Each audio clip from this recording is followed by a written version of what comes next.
Recording stopped. Recording in progress.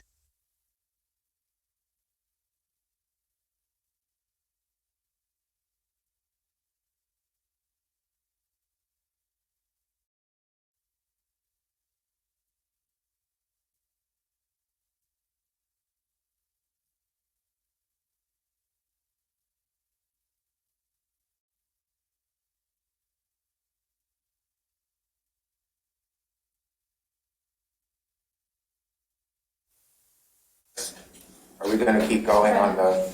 Can you hear us now online? Yes, that's wonderful. Thank you. What should we announce for, because we don't have it. And it said, The recon. so I unmuted The them, recon. so like if you hit them again, they'll mute. Thank you. I'm sorry, I didn't hear what you said. And I'm recording this to Let's the think about that after. computer. I said I can't. Okay, too much. I Okay, have no idea. I'll say we're going to do one. Do the announce. I'm glad it was something you could help me. Mary. Oh, I'm Lisa Pappas from Renewal. Oh, yeah, great. Nice to meet Nice you. to meet you in person. All right. All right, well, my apologies for our technical difficulties here. Maybe next time we can have some assistance. Everyone's here, I think. Jim. Nice to see you. 2, 4, 3, 4, 5, 6, 7. Yeah. Okay. We're 7. We're strong. We're 7. Business then. We'll call meeting order. Can you call the roll, please? Uphill Hoon, Here, present physically. Jacqueline Corto, Present. Marty Mayo, Here. Lisa Pappas, Here. Tim Redmond, Yes. Will Weber, Here. Liz Wiseman is here, and Barry Lonick is here. All right, thank you. Did everyone receive the agenda? Yes. Okay, are there any changes or comments regarding the agenda? Hearing none, I'll ask for approval of the agenda. So moved. Second. Okay, moved and seconded. Liz, would you call the Can we roll? do a? I guess we can do all in favor, raise your hand. Aye. Aye, okay, everybody's approving. Next is the minutes. Are there any comments on the minutes of meeting 201? I just didn't receive them. I didn't either. I was going to reach out to you. Where? Were they not attached to the? They were attached. They were attached. Will, you sent out an email on the 10th, and it had the agenda and something called LPC Committee to discuss leasing of conservation. Okay, that was not the full minutes, so I guess we'll have to send them again. Are you in a position to send them right now? I don't think people would have a chance to review them No, while that's we're true. meeting, so I guess we could postpone. All right, we'll have to that the postpone next that until the next meeting to see that, and we'll see if I I can didn't get. bring my iPad. Okay, all right. Well, my apologies for that. Well then, since we can't approve the minutes, so move to welcome and public comments. Those people who are present, Kathleen, and those of you online, do you have things you'd like to say? Oh, good, thanks. All right. Any comments? Rob, Pam is here. Pam? I'm looking forward to strawberries. Strawberries and raspberries. But that's about it. Thank you. All right, thank you, Pam. Who's here? Rob Patterson and who? That's Pam Boyd. And there's Kathleen over there. Yep. Okay, reports of other commissions. Did we have anyone attending the planning committee? That is me. Yeah. So planning is considering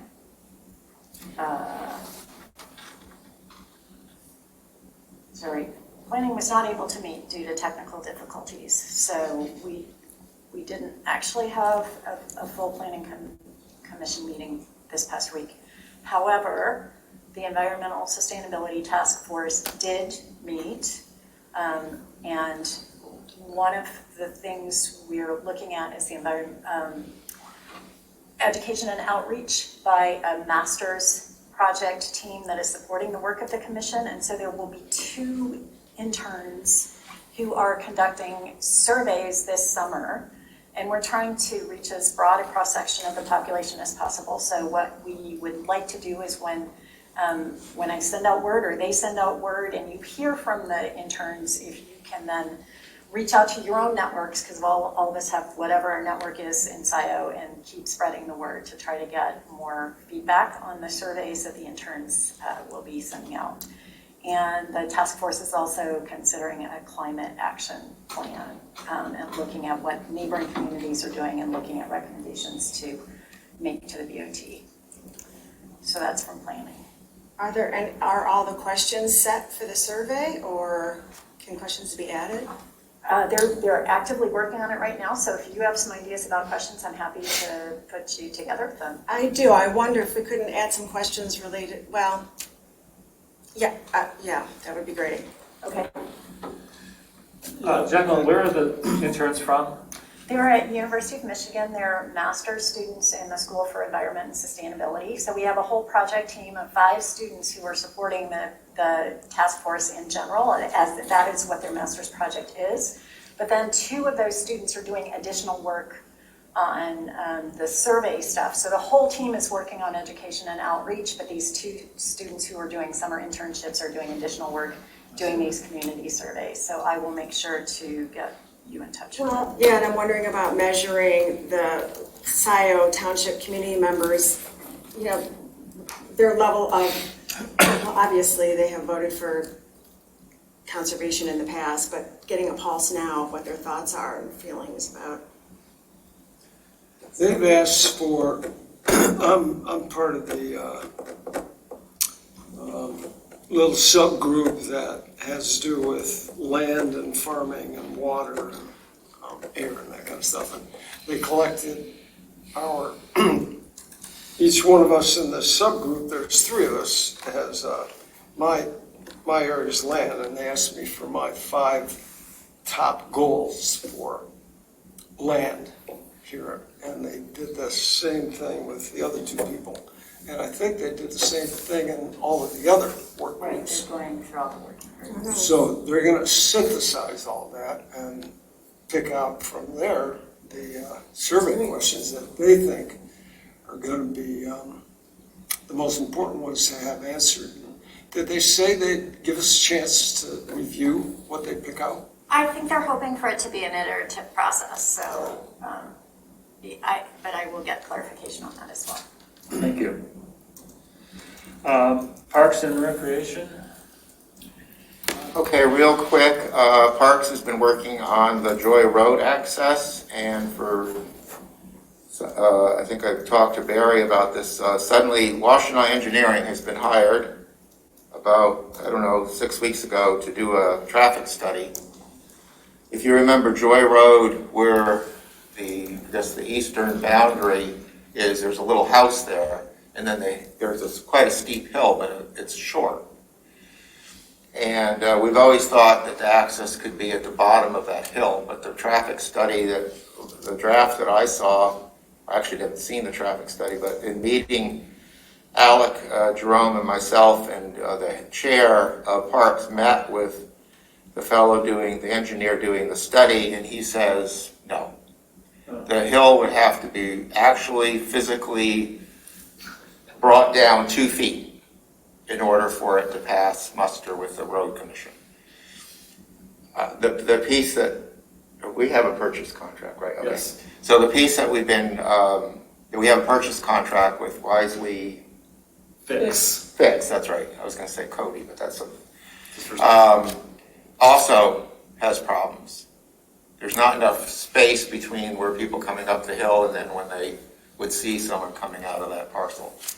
Interestingly, apparently, and again, this would have to be in consultation with Washington Engineering, they think the only place that we currently have, the only place that would be safe is actually the current frontage on Joy Road, right where the house is.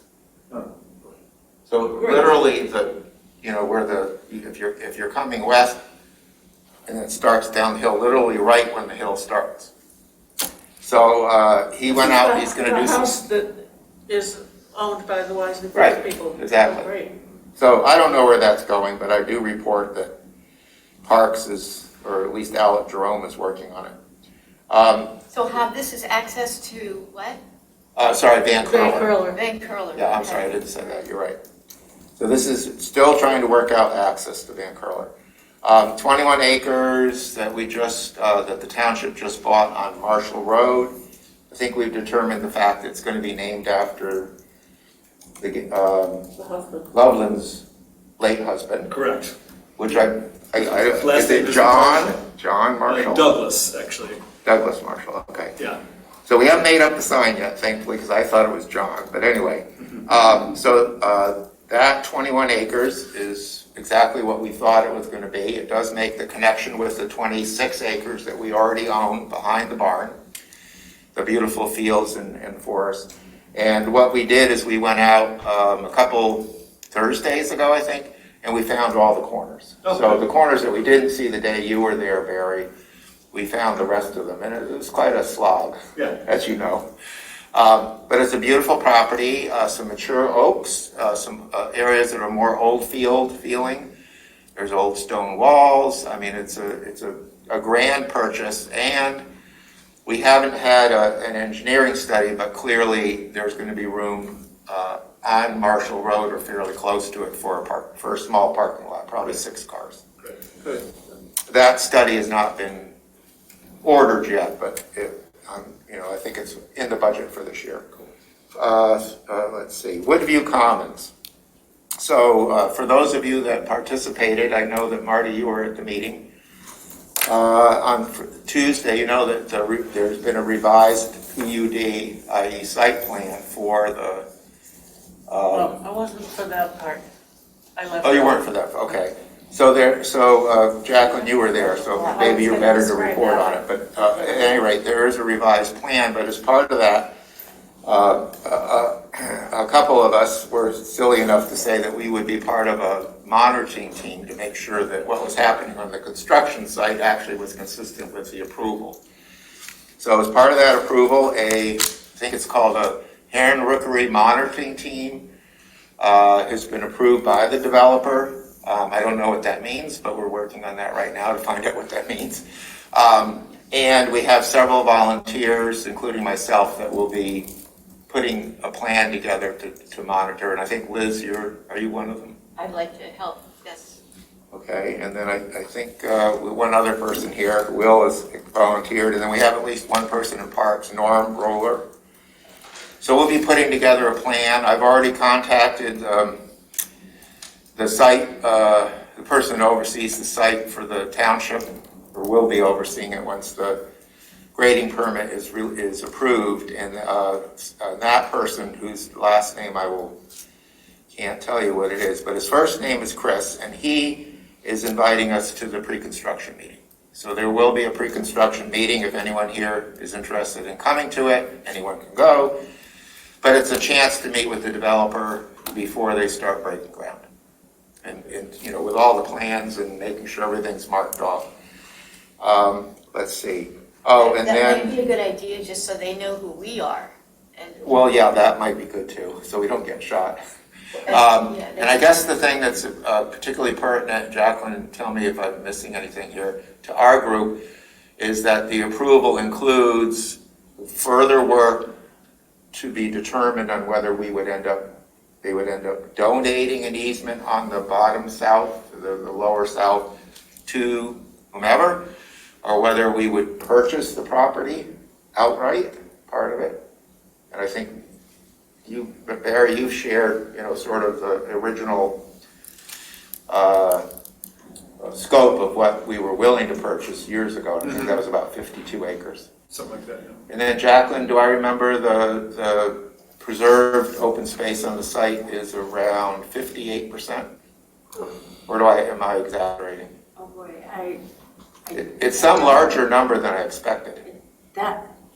it's 59 at Heritage Woods. I don't remember the total. Oh, okay. Maybe I was looking at the wrong plan. I don't have that number in my mind. Okay. But at any rate. It was not the full 50 acres that we had That's right. shown from LPC. I think it ended up being about 32. About 32. that they are willing to negotiate total preservation on, because some of that they needed to retain on site for their detention pond season one. Right, exactly. And not really directly concerning this group, but just to say that they've also agreed to February 14th, I believe, until an August 15th moratorium on any activity within the 300-meter buffer zone that we requested they stay out of during the nesting season, which is really good news. And secondly, that when they go in, and I think one of the things is a detention pond, to dig that has to be done, to make sure it's actually done outside those dates. So the pathway also was discussed, I believe, and how that's going to be staged. But anyway, what affects us is that we may be continuing to talk about purchasing either development rights or, I don't know, an easement, or perhaps just add 30 some acres to the West Scio Preserve. I'm sorry, I lost my notes here. Finally, Saturdays at Scio Preserves continued. Thank you, Will, for Liz was there as well? and Liz for showing up, and I was out of town, and apparently you did a great job. Everyone came back alive and without too many mosquito bites. There were no mosquitoes in the air, but there were lots of larvae and pupa in the water. Be forewarned. Okay, well, why, I think we ended up skipping August and bringing it back to May, right? And the next one will be the first Saturday this is May, so June, and that will be fun. And where it will be is to be announced. Okay. Finally, we also, Parks has a budget for hiring interns. We have not interviewed or hired them yet. In fact, I don't even think the internships have been posted on our website yet. But anyway, so we do have money to hire 2 interns to continue the natural resource inventory, or the natural features inventories that we started last year. That's my report. Are you looking for student-type people, or are you looking for anyone, or is it full-time? Someone that will have ability to identify woody plants, particularly, and herbaceous plants, ferns, mushrooms, this sort of thing, in addition to being able to chase birds around and figure out whether they're nesting. And is it for a limited time, the internship? It pays $15.66 an hour. We have 2 positions that I believe have not been authorized yet by the Board of Trustees, but we're picturing will be around $7,500 each. So if someone has qualifications to do natural features inventory, we certainly want to hear from them. Last year, we had 2 interns that inventoried West Scio Preserve and Liberty Pond Nature Area, and they were both from Michigan Sea, the same group that Jacqueline, you talked about. All right, thank you. Any further questions for Hob? Excuse me, well, I'm gonna next week meet with some of these SEAS people. Mm-hmm. Leslie Hoey, Leslie, I'm sure, and anyway, do you want me to ask? Absolutely, If we're still looking for might be, people or to apply. would it be better coming from you? Well, I mean, we need to post it officially, so Yeah. It'll be on the township website then? it should Yeah, be. so you can tell people it will be on the township website under employment. Okay. Under employment? Yeah. Anybody have an extra piece of paper over there? Thank you. All right, anything else for Hob and Parks and Open Space? All right, Liz, apparently trails and Yeah. alternative pathways? We didn't meet yesterday because there was no quorum. They didn't have a quorum. Sorry to hear that. Board of Trustees, always news there. So the great news for us is that the resolution to put the ballot, the open space village renewal on the ballot did pass. And it's the same wording that we had before. It is a As in 2012, right. exactly the same? Except for the restore. Did Well, we? so it is a renew and restore. Yeah. And the millage rate is the same as it was then? No, so it's renew and restore, so it is going to be renewing the rate, which is currently 0.42 something, and then restoring back to the 0.5. Okay. Although the way this works is that it goes back to, since we're doing this early, it goes back to the full 0.5 if it passes this year. But then by the time that this millage goes into effect in 2024, it will have already had Headley reductions for 2023 and 2024. So by the time this millage renewal started, if it were to pass, it will no longer be the full 0.5, but it will be more than it is now. So. All right. Thank you. And the BOT approved the Vestergaard Farm proposal for rents. So congratulations to everybody for getting our first buy, protect, sell deal done. Good. I mean, fingers Not crossed. quite done. Never, nothing is ever quite done yet. No, it was right. In that one, it seems like it's the case. Were these unanimous decisions on the part of the board? Yes, they were. Oh, good. Is it looking a lot better than it did a week ago? It's coming up, All right, yeah, we'll deal with it. as long as you're, BOT. Hob has told you most of Woodview Commons, but I mean, basically Woodview worked, they went back to the drawing board, they pushed everything that was in the south part of their property north so that there's no longer anything in the 300-meter buffer zone of the Heron Rookery, although there's a small piece of the detention pond that's in it, and they will have to work in that zone off-season. They agreed to the off-season to complete the decks on the back of a row of houses, but there will be nothing in that zone.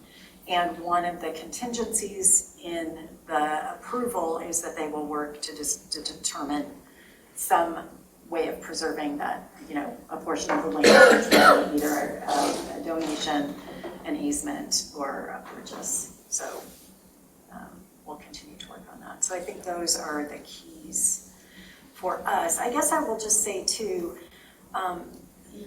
the Heritage Woods property on Marshall Road, many people wondered, would have loved to have seen that in agricultural preservation, and obviously we tried and it didn't happen. So, the open question is, how do we keep trying to identify these properties, work with landowners, and give the best possible chance to get them preserved. So I know you did your best.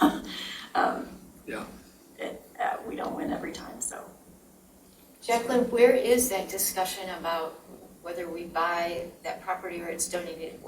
Who is involved in that right now? Or does it have anything to do with us here, or is it someone else's hands? Well, at this point, it's at the level probably of the developer, the planner, the supervisor, and the planning commission chair. Okay.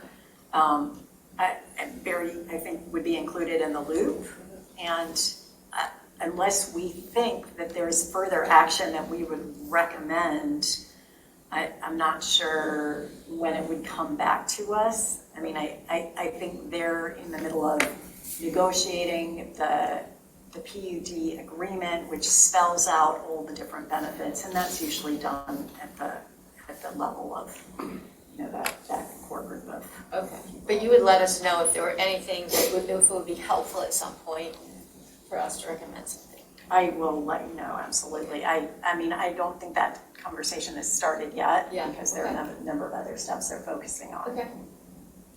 So, and again, this was still the preliminary PUD proposal, so the point at which that's going to get negotiated is for the final one, which is still coming up. Okay. Although they're hoping to streamline that process because they've already been delayed months for the redesign.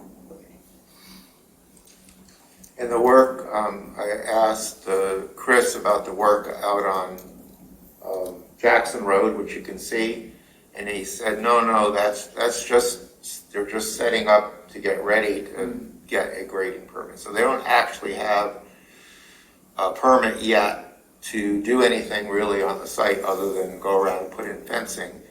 And one thing, Jacqueline, that I forgot to mention is that Chris also told me they've already put up tree protection, or in this case, heron rookery protection devices at the south end of the property. Apparently this is orange blaze fence, and this is where they think the exclusion zone starts. So I just found out about this an hour ago, so I don't know if it's where it's supposed to be or not, but it occurred to me, and on Monday, we're going to go out, I think, around 2 or 2:30 and actually investigate to see, well, where is this fence? And I have a volunteer made a Google Maps with the 300-meter zone on it. So I think we can actually walk from our property out 300 meters and say, okay, is this fence in the right place? That's a good idea, thank you. They haven't put in anything permanent. They just sort of said, okay, here's where we think it is. Anything more, Jacqueline? That's it. Thank you. Well, then we'll go into old business. The Wren's property purchase. Barry, maybe we can pick that up here rather than in your open session. Whatever you wish. So, I'm trying to remember where we stood a month ago. I had submitted all of the materials that I understood needed to be provided for the federal review process to begin on February 22nd, which was 70 days in advance of our original targeted closing of April 30th. Came to find out that the program coordinator had gone out on medical leave for apparently 8 weeks, at least initially. Took a couple of weeks to find that out, and then it took another, I think it was 3 weeks for his boss, the state conservationist, to actually identify somebody to fill in and begin processing those materials. That was a couple of weeks before the end of April. And I asked that person, is it possible for us to crank through this and that we could meet an original closing deadline? And he dove into it. A couple of days later said, he's basically brand new to it, and it just wasn't going to be possible, which was not what I wanted to hear. So we went to the Wren's estate and said, this is completely out of our hands. It's an unforeseen circumstance, and requested a 30-day extension of the purchase agreement until May 30th, which they did grant. Not easily, but they did. And so I've been receiving emails from the interim coordinator looking for other materials, some of which he already had, but didn't know that he had, and other ones that are part of the typical closing process, and those have all been turned around very quickly. I should say, in the interim, I had contacted the state conservationist directly and asked him, we're going to seek this extension for 30 days, and we'd like to know if you're going to be able to perform by the end of May. And he didn't respond. And I contacted his assistant and asked if he had seen the email that I sent, and she said that she would make sure that it got in front of him that day. This was several weeks ago now. And still no response. And so on advice of other folks, we initiated the contact with Senator Stabenow's office.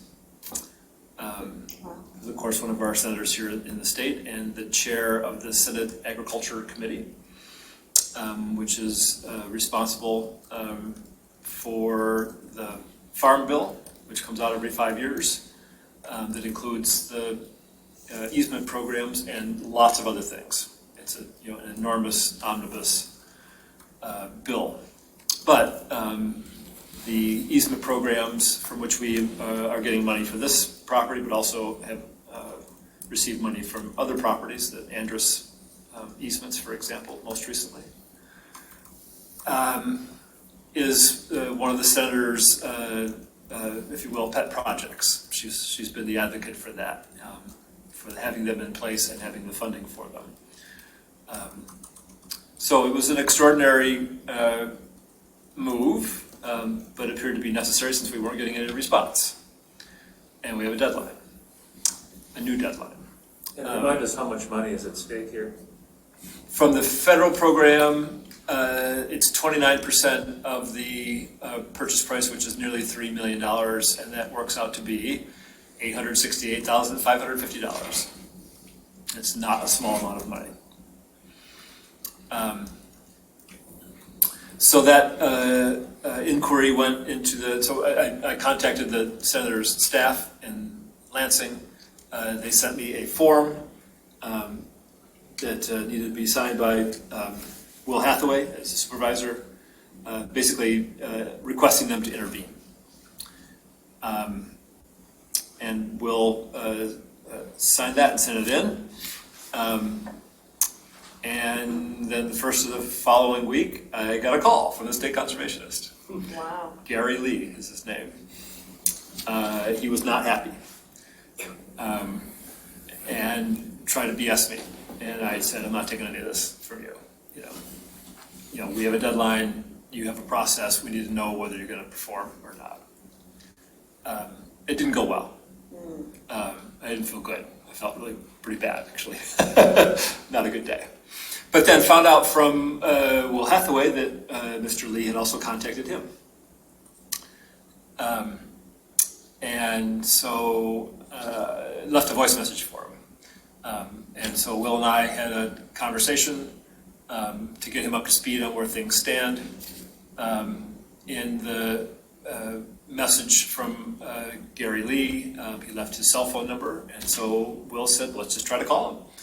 And we did, and he picked up the phone, and we had a better conversation that time around. He was still BSing, but I must say that Will Hathaway did a terrific job handling the situation. I was not a terribly bad cop, but it was sort of the bad cop role, and he was the good cop role. But had grasped everything that I had told him in the conversation that preceded the conference call,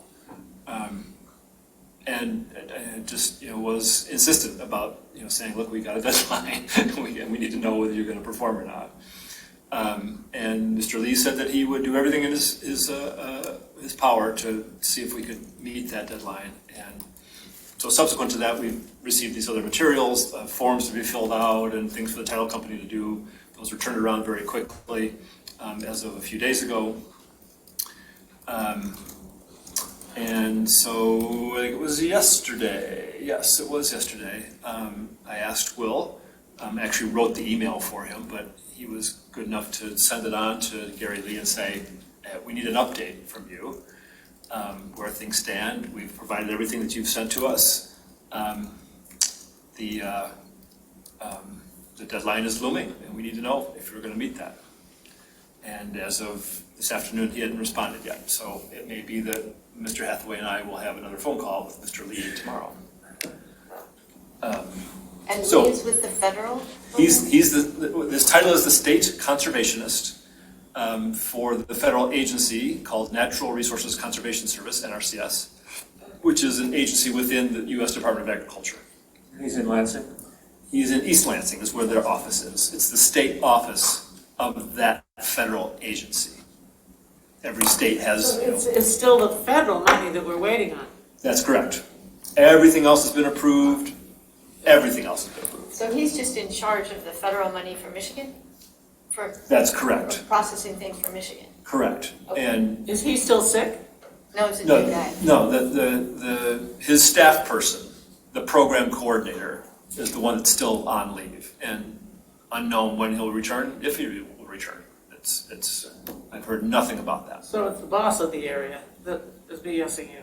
Yeah. He, for example, stated that,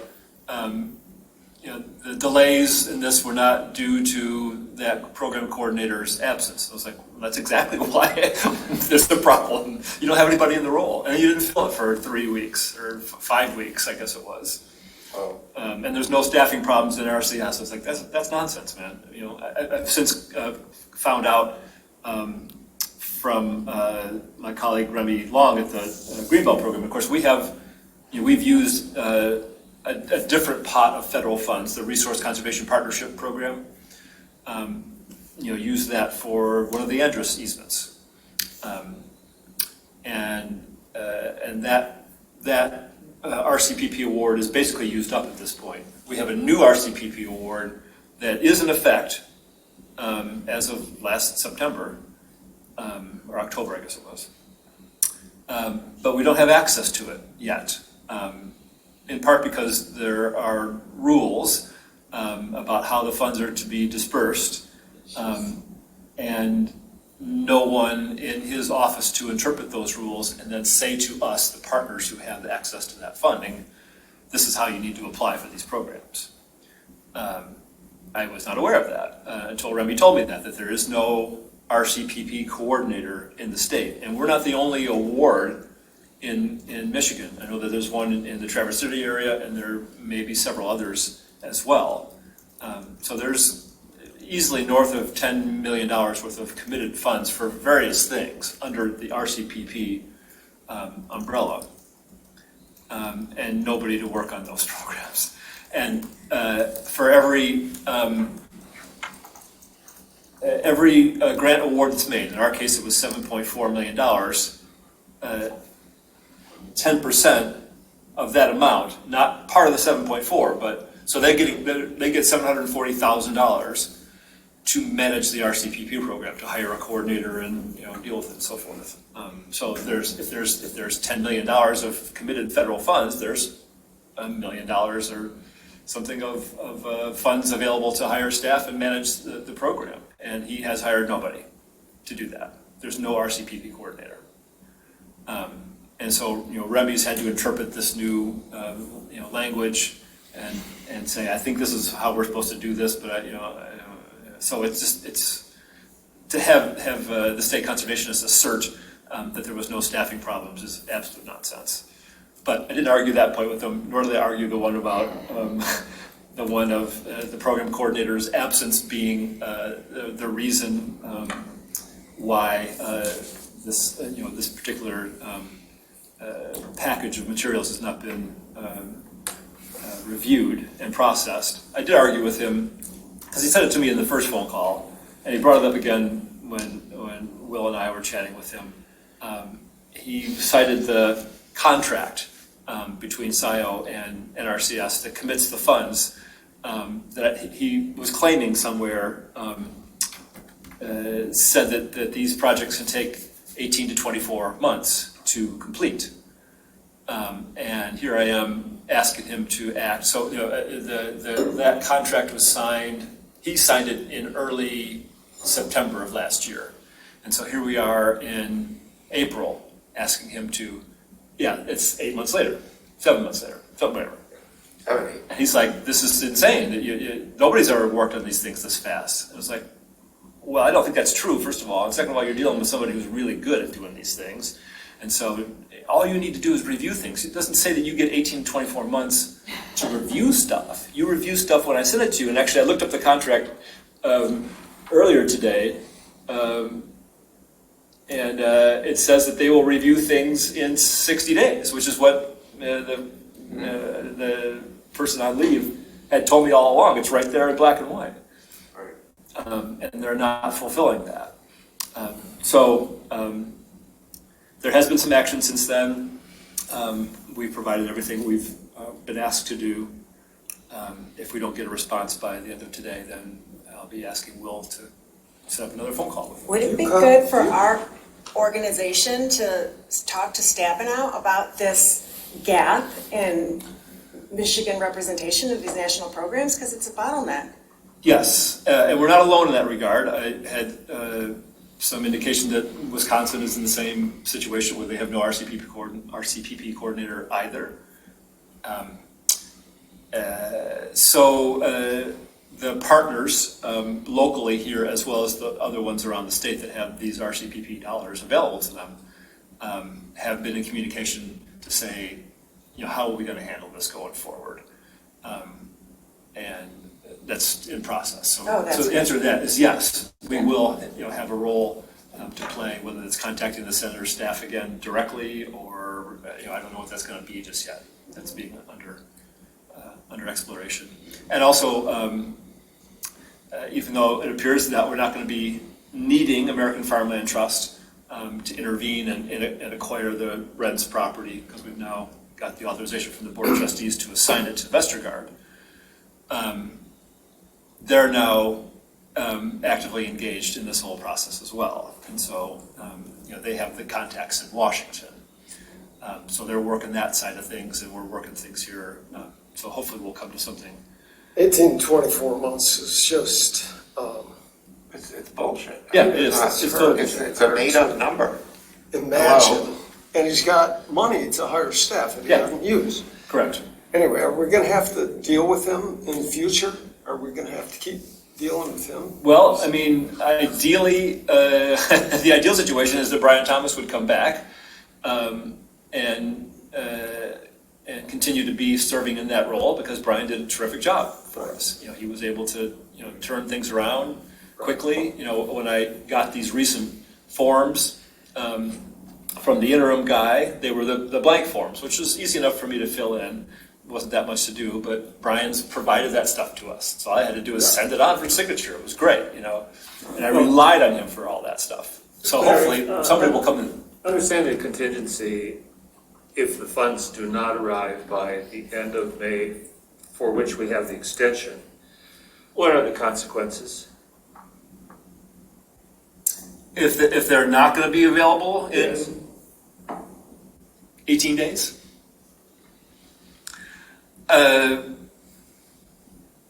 I would hope that we would have some indication of when they would be available, if they're not. So one option is to go back to the estate and say, we need another 2 weeks, or whatever, 10 days. My understanding is there's two ways that federal funds can be procured, the ones that have already been committed. One of them, the one that we typically do is we request the funds be provided at closing along with everybody else's funds. And Will sent a letter yesterday requesting that to be the case, because it's apparently not the typical way that they do things.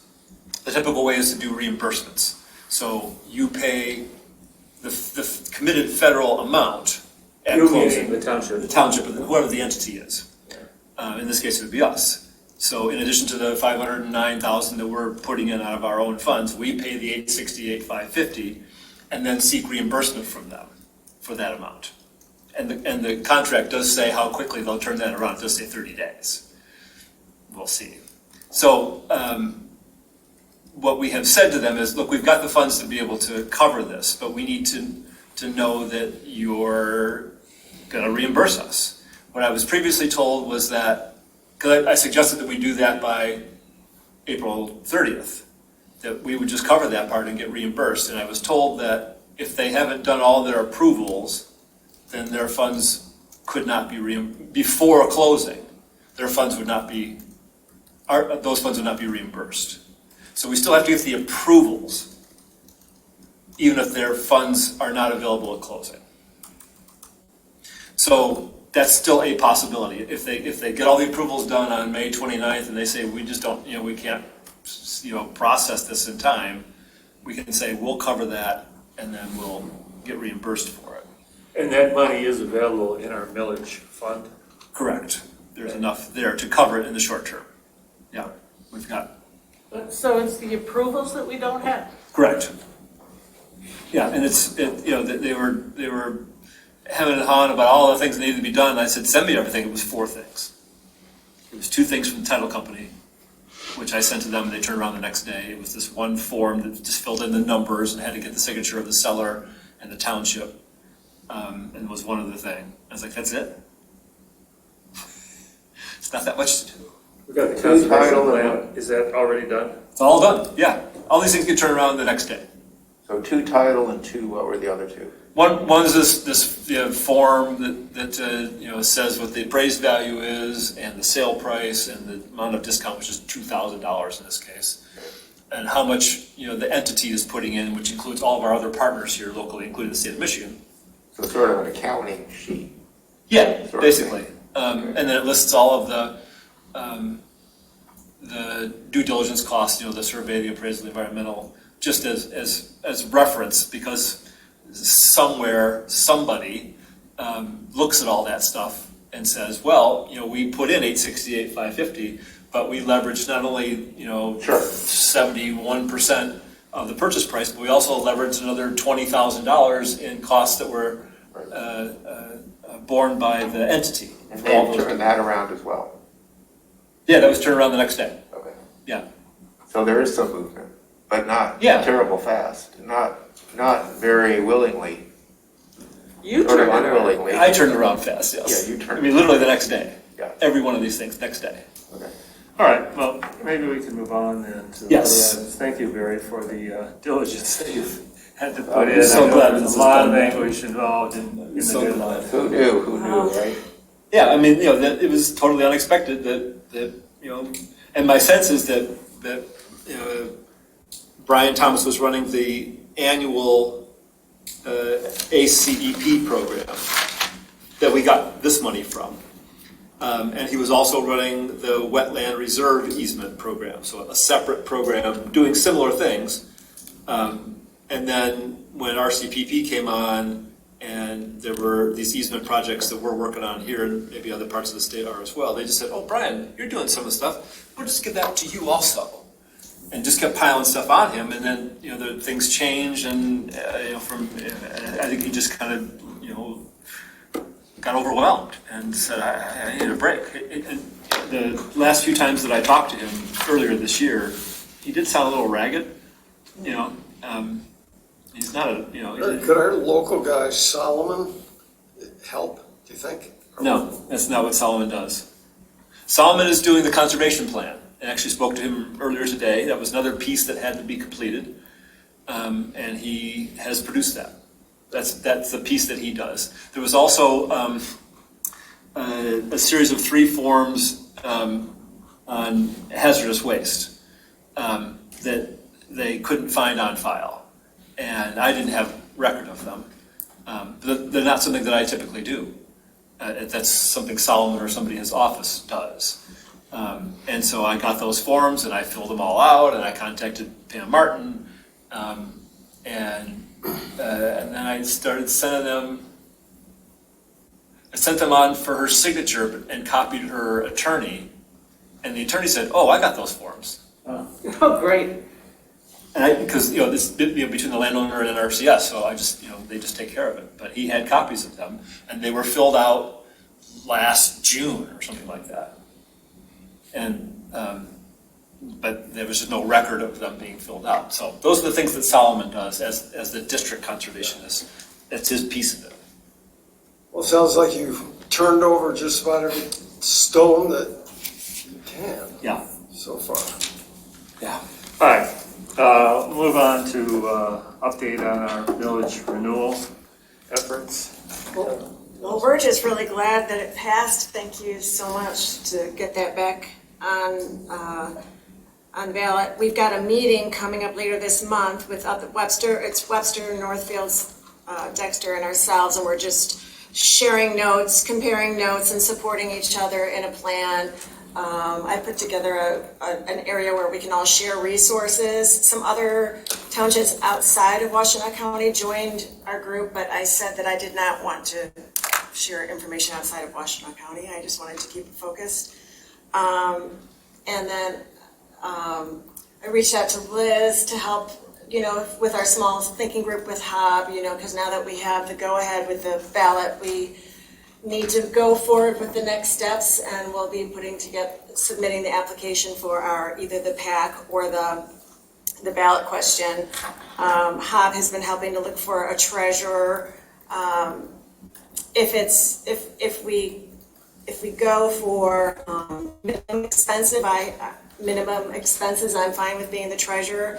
If we really think we're gonna spend big money on signs and stuff, then I would feel better having a partner for that. And I think Hob feels the same, because that entails quarterly financial reports. But we will figure this out and have a more meaty update next month. Thank you, Liz. Lisa? Any questions for Lisa and the Village Committee's efforts?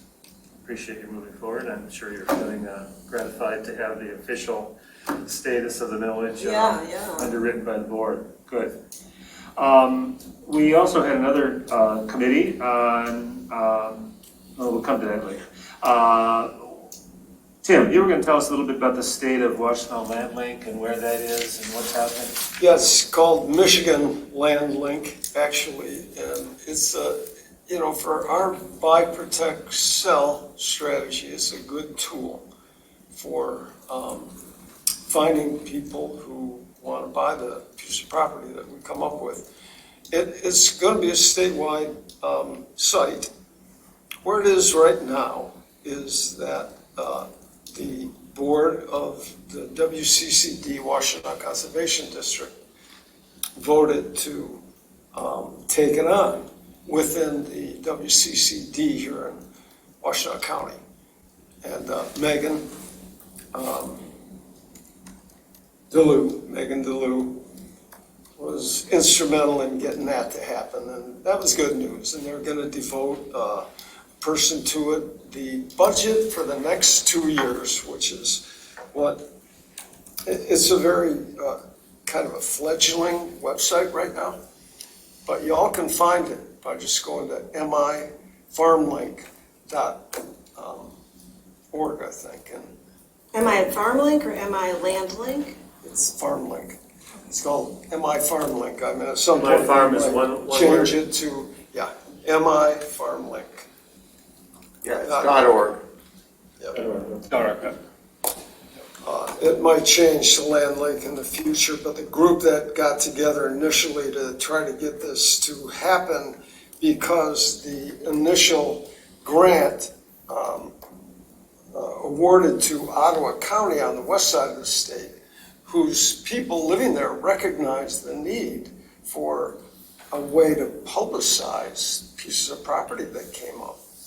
And they applied to the USDA program and Beginning Farmer and Rancher program and got an $80,000 grant.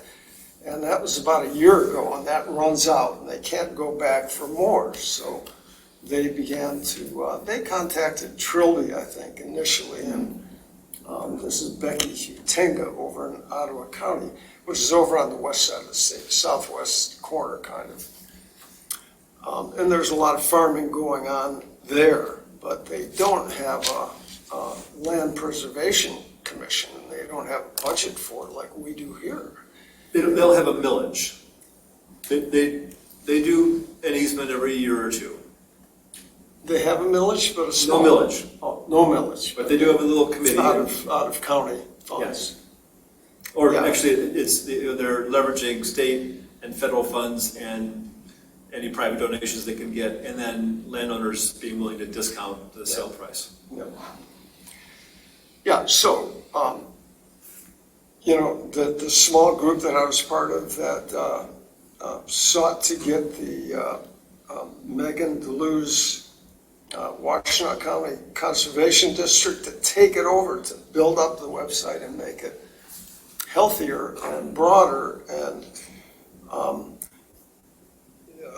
Trilby McDonald in particular, along with Megan, applied to a foundation for $250,000 of support for it.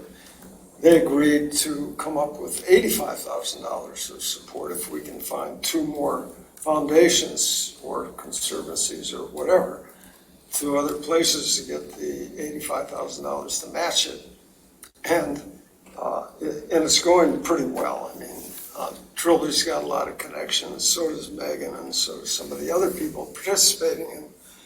And so, you know, we've got, I can't name them, but I think there are four foundations that have invited the Land Link, the Washtenaw County Conservation District, to apply for a grant in addition to Carl's Foundation, which is the one that approved the $85,000 initially. So it looks pretty positive that we're. Do you want to mention that our 100 acres is on their site? Yeah, they put us on there.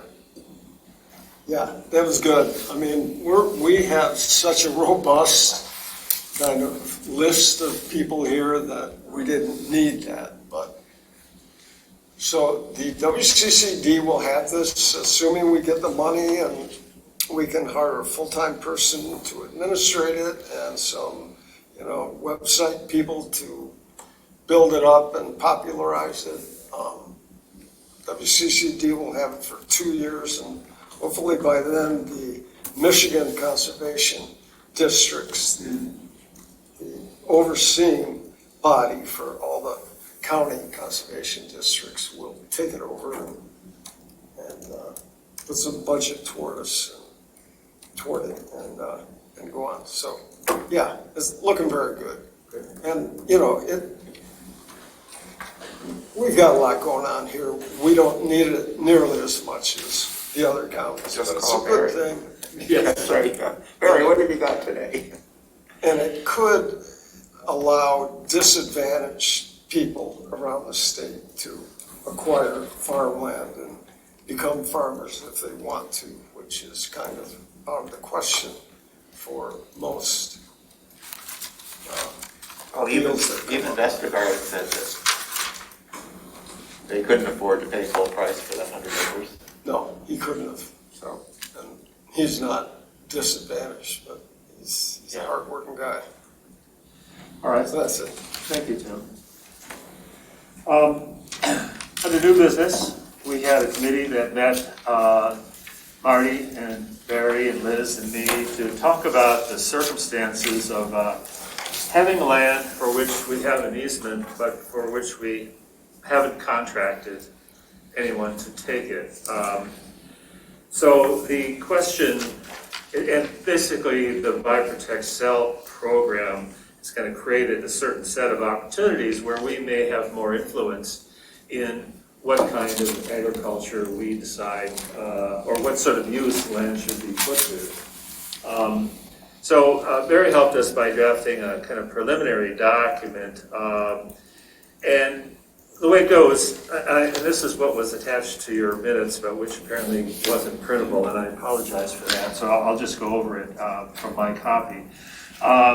For that land, we have basically three options. We can let the land go wild, just let it, you know, be what it's going to be, and basically accept that invasive species are likely to take over. But of course, there's no cost to that, at least no financial cost. There's an ecological cost. We can actively manage the land for desirable species, like planting trees, removing invasives, or burning. Or C, allow the land to be farmed either by lease or conserved sale. In either case, we can direct the farming activity. So it means for each individual property, there's a decision to be made. And it's a little bit complicated because for those properties that have been acquired with a partnership arrangement, other people have something to say about how that land acquired with their money, whether it be the Greenbelt or federal or state or county funds, will be used. Now, you know, don't know how big a problem that would be in advance of what the proposed use of the property would be, but there would certainly be an administrative burden, shall we say, in acquiring a consensus around what would be used.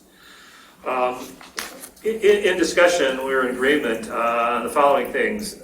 We would favor leasing or sale of idle conserved farmland owned by Scio Township, which is the third option. In general, such a lease or sale is appropriate for properties wholly owned by the township. Again, avoiding having to negotiate with other partners as to how we plan to use it. 3, any sale of conserved farmland should be subject to the requirements of the Township Buy, Protect, Sell program. In other words, sustainably farmed, and some decision made as to how we were going to allot the lease and I guess monitor the lease. In the case of sale, we can agree to a building envelope if a potential purchaser wants to live on the property. Any lease of conserved farmland should be subject to the requirements of the Township's Buy, Protect, Sell program. Any lease would be for a term of 1 year, renewable annually, as long as the lessor remains in compliance with the lease terms. And we would like to see lease payments deposited to the Township's conservation millage account. In other words, if we're going to be administering it, we'd like to know that the money's going to come back to be recycled into the same function, the same activities. Barry can add these properties to his list for annual monitoring to ensure that they comply with the sale or lease requirements. In deciding whether to lease or sell idle conserved farmland, it would be important to consider whether a particular property should be converted to a use that benefits a neighboring property. And the example is the heron protection. You know, we don't want to create a use that's not compatible. And finally, to the extent the township decides at some point to actively manage idle farmland for desirable species, we favor plantings that will tolerate warmer weather conditions in anticipation of climate change. So that's the nature of our discussion. Obviously, none of this is policy, but sharing with you what it is that we're thinking about in terms of these properties. Barry, what are the examples of land that might fall into this category where such a decision might be made? So there's 3 of them right now, and a 4th one that may come forward later on this year. But the 3 that are in question, these are all properties that we own. One of them is Van Curler, where there are a couple of old fields that haven't been utilized for agriculture for quite some time. They're not terribly accessible, so that's a bit of a challenge. And they're sort of in the middle of the property, so they're not ones I think that would be really suitable for a division and sale, but they could be leased out to somebody. That's a property that we bought with equal shares from the Greenbelt program, the county's natural area program, and our millage. The second one is the piece of the Mercer Road property over here on Marshall Road that we bought some years ago. And there was an inquiry from an adjacent landowner about using that. It's about 13 acres of field, again, idle for a number of years now. When we were out there walking it a while ago, Hob and I and Liz was there too, and noticed that there was some hardwoods kind of filtering in from the edge. But as Will said, those places tend to get overrun by autumn olive and buckthorn and those things that are much more prolific than oaks and hickories.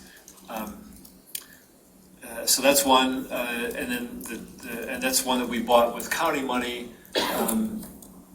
And we want to link the woods on the north side of that property with the Loveland property that we just bought, Marshall. Yeah, and so in that case, there's basically 2, again, an isolated field. So it's the owners to the east and the west, both of whom have easements on their property that might be suitable operators for that. The Seifert property, does that fall into That's the third one. That's the one that we just bought last year on Park Road and Stabler, 93 acres that we bought, and about half of that is fields that have been idle for a couple of years now. We also had an inquiry from one of the farmers who've been working that ground in the past. So there's an opportunity there to put that land to use, and that's one that we bought with our own funds only, so no other funding partners for that. So there's a little more flexibility in what we might do with that going forward. In terms of the first 2, I think might be better lease options. Sykert, because we bought it with just our own money, and it's got road frontage, so it's much easier to access. Could be one where we lease out that land, but it also could be one where we split that off and sell it to somebody subject to a conservation easement. Yeah, and it's kind of nicely divided into, what, 2 or 3 different parcels. So Correct. we could have multiple tenants or sell part of it. Yes. Rent out part of it. Yep, or multiple Black Excel Right. opportunities too. Yeah. So that's the 3 that we have in hand. As I said, there could be a 4th one coming up later on this year. So it was time for us to have an initial discussion anyway, just to say, okay, so what do we got? What are the issues? How we want to go forward? And the way we left, one of the things we left it with was that I was going to, craft like a flow chart to say, do we own it? Do we not? Do we have other partners? Do we not? Is it something that has access or not, and so forth, to sort of guide a process for evaluating or considering what we might do with them going forward. I guess the question is, will we be the people who decide what use it should be put to, or will this migrate to the open space and parks committee? Good question. No comment. Yeah. Well, I think if it's agricultural land, and especially if we're considering dividing it and selling it for that, it makes more sense for us to do that. Yeah, we're Parks the really is not land worked on. people, right? We acquire it, we lease it, I think that's probably right. There's no one on parks that I can think of that would treasure trying to figure all this out. Yeah. And I don't know about this commission, but that advisory board, every person except I think myself and Norm Roller, our terms expire in November. So there's going to be a pretty big turnover. So we'll have to keep that in mind. Mm-hmm. Maybe someone here would like to migrate to the parks. I don't know. I just want to affirm that I think we're a good group to do that because we're administering the Buy Protect Sell program too, so we're going to be kind of familiar with how that works and how we get in requests for proposals and then evaluate them. We should ask someone from the Board of Trustees. Oh, wait a minute. There's Jacqueline. Jacqueline, do you have a first reaction to the question at hand? About, Like, who should be administering this new program? well, I mean, anything we do is ultimately a recommendation to the board. Right. But as I just said, I think if we're thinking about farm uses, we do that more than Parks does. So I think it makes sense, and especially because this really is linked to our Buy Protect Sell program, both by the criteria we're outlining and by some of the purposes. So I think it makes sense to keep it here. I think he said that, but I wanted to make sure that it was clear what you were suggesting. Yeah, I would agree. I wonder if there's any kind of a fiduciary responsibility attached to leasing it and thus generating revenue, or selling it to someone for an approved use versus maintaining it for ourselves and doing something like restoring native vegetation. Are we caught in any kind of conflict around that kind of decision making? Well,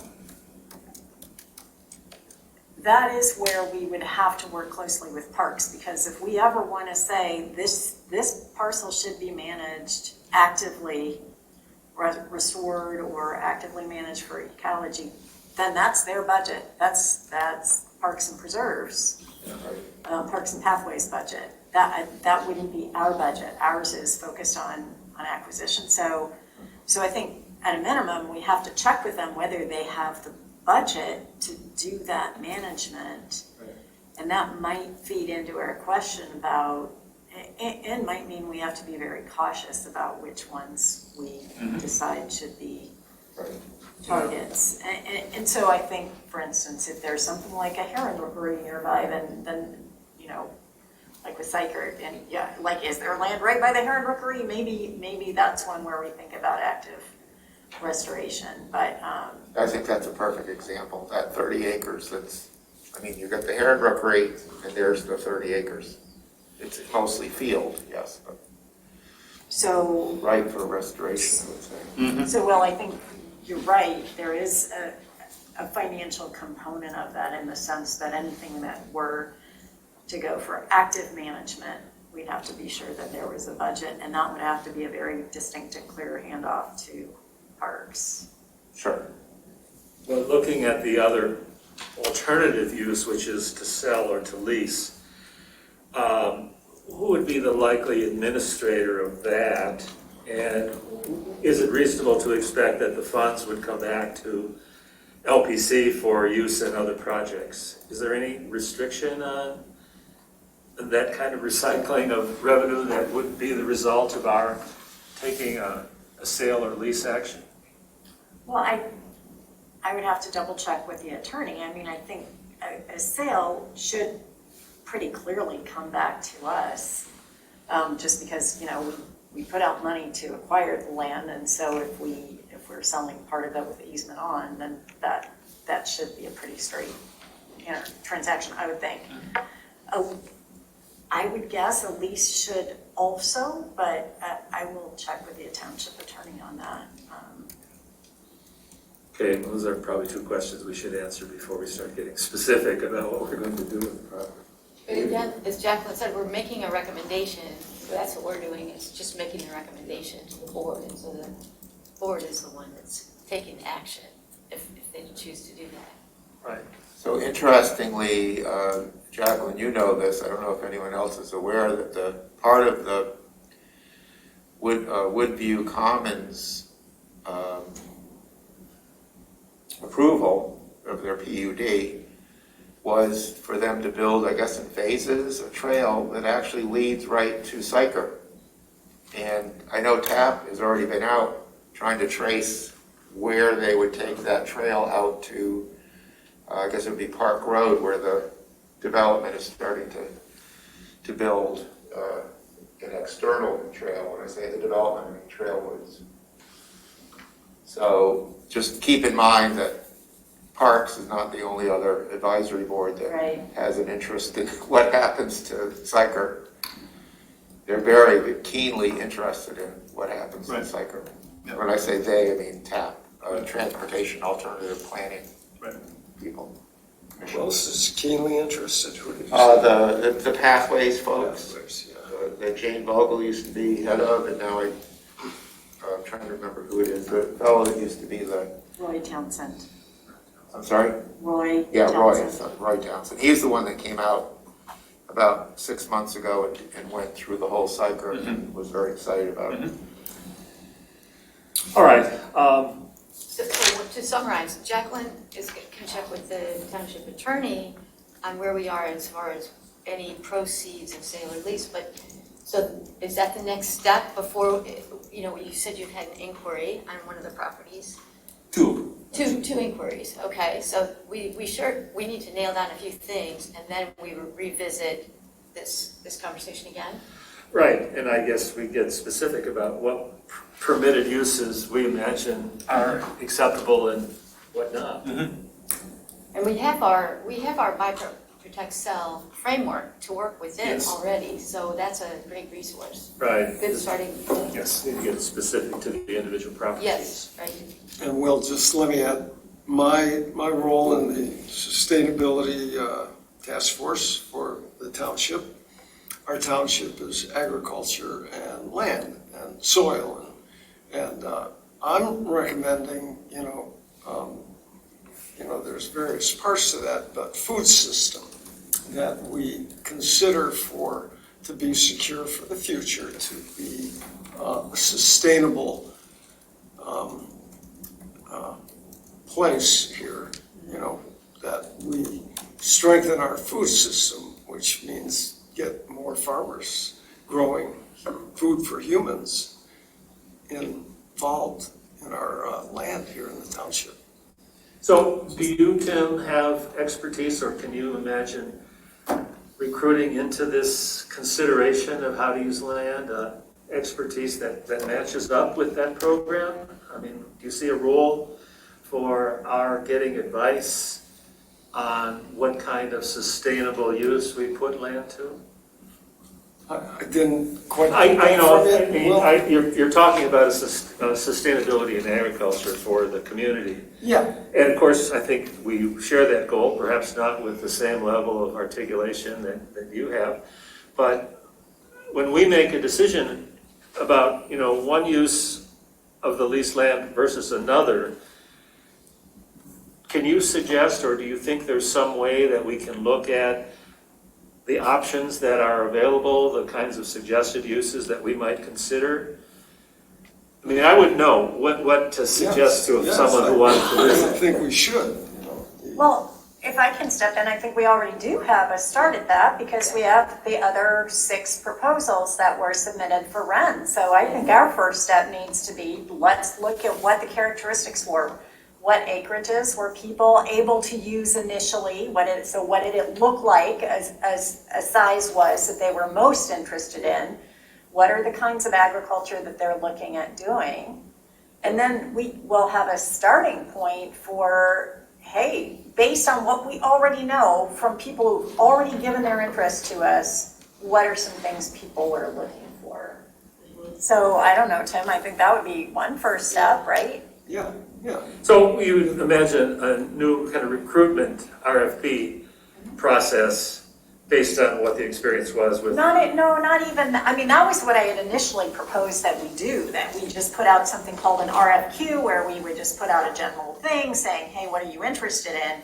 But that's a whole elaborate process. I'm simply saying, let's go back to the proposals that were submitted and just do the stats on them. Like, look at what was actually submitted and what they were saying they would do.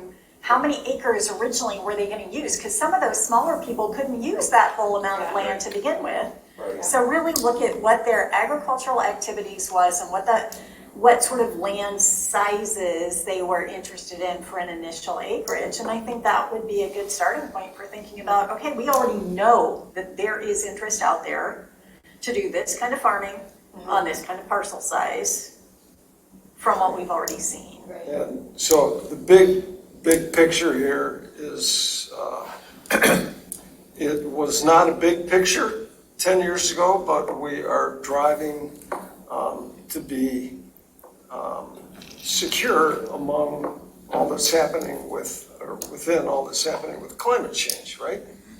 So that's new, and the township, the city of Ann Arbor, as you know, and the county has already formed a climate action plan, or the county is forming a climate action plan, and the sustainability task force is kind of up to the same thing, and it will bring recommendations to the township board of trustees, and hopefully that will be adopted into the framework of what we want to do in the future. It's all related to. So reinforce the authority for doing what we're talking about here. Yes. Yeah. But is your sense that this would be something under the purview of the LPC? Or does there need to be another organizational structure?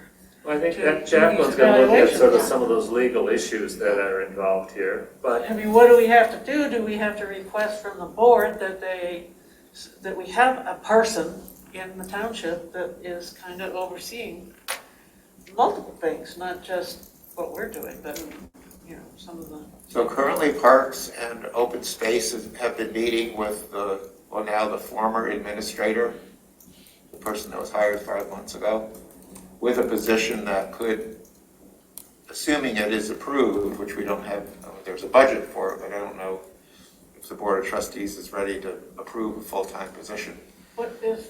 Who was that? We have in front of somebody in Township administration, a proposal for a full-time Parks and Pathways person. Now, whether that could be expanded to include trying to administer a program like this, I don't know. Whether it's something we would give to Barry and ask him to do, he's probably too busy with his new clients. I mean, but I guess what I wanted to say is that I support, Jacqueline, your idea, and I think it's here. We have 6 proposals. So what do we do next? Like next week, Well, what so do we do? let's look at what our resources are. We have proposals that are fairly specific about what people want to do. So Yes. the recruitment process is maybe a little bit short-circuited by that resource.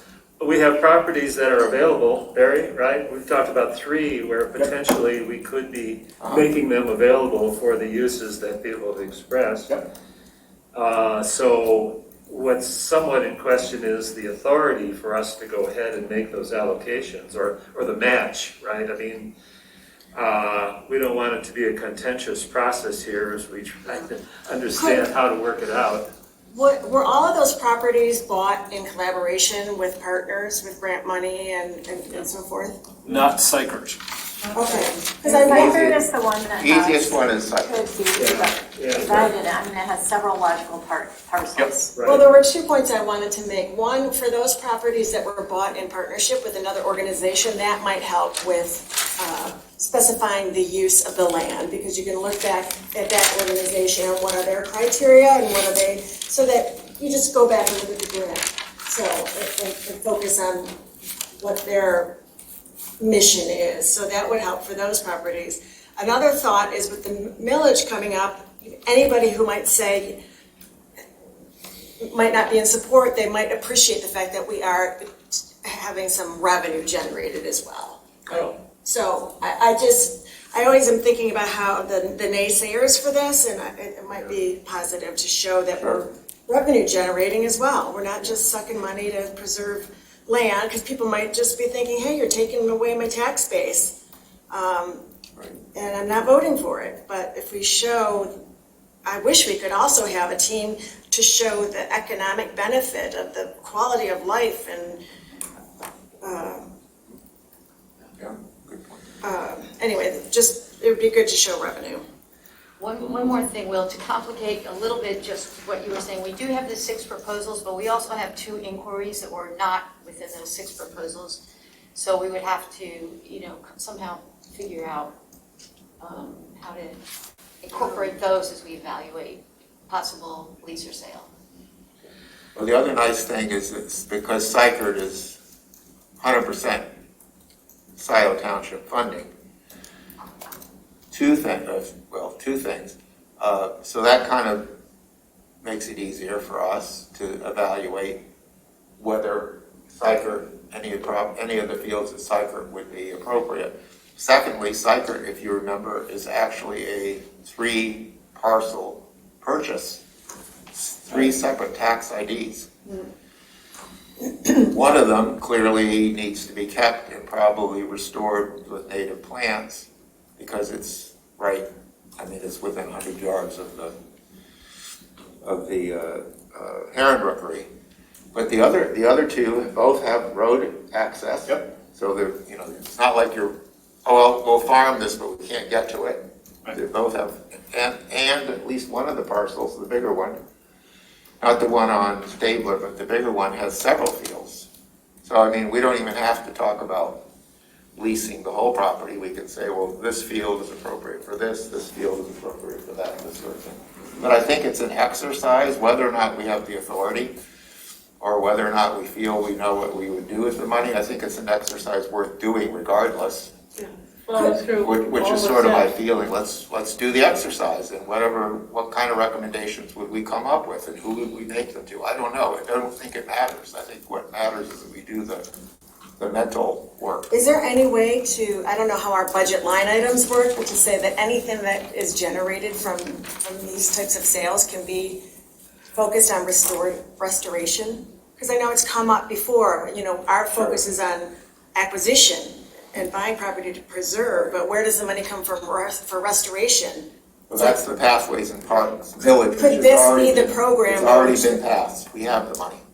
So this Do year, there'll be, restoration of properties, let's say the 3rd cycle. there's $400,000 that's been set aside specifically for land management. Okay.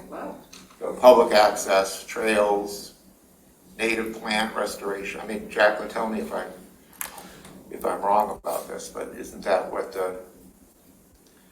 a portion of the Pathways and Parks, or Parks and Pathways money is for? yes, although I mean, I haven't heard the specific recommendations that you all have Right. put forward to the board. I know, I'm just I'm Yeah, confused about, All right. we're well into the fiscal year, but I haven't heard anything. I'm sorry, we're getting late into the meeting, we still got a fair bit to go through. I wonder if we can define sort of a next step here for report at the next meeting. so I will check with the township attorney on the Right. financial side of whether any sales or leases from open space land acquisitions would then go back into the open space fund.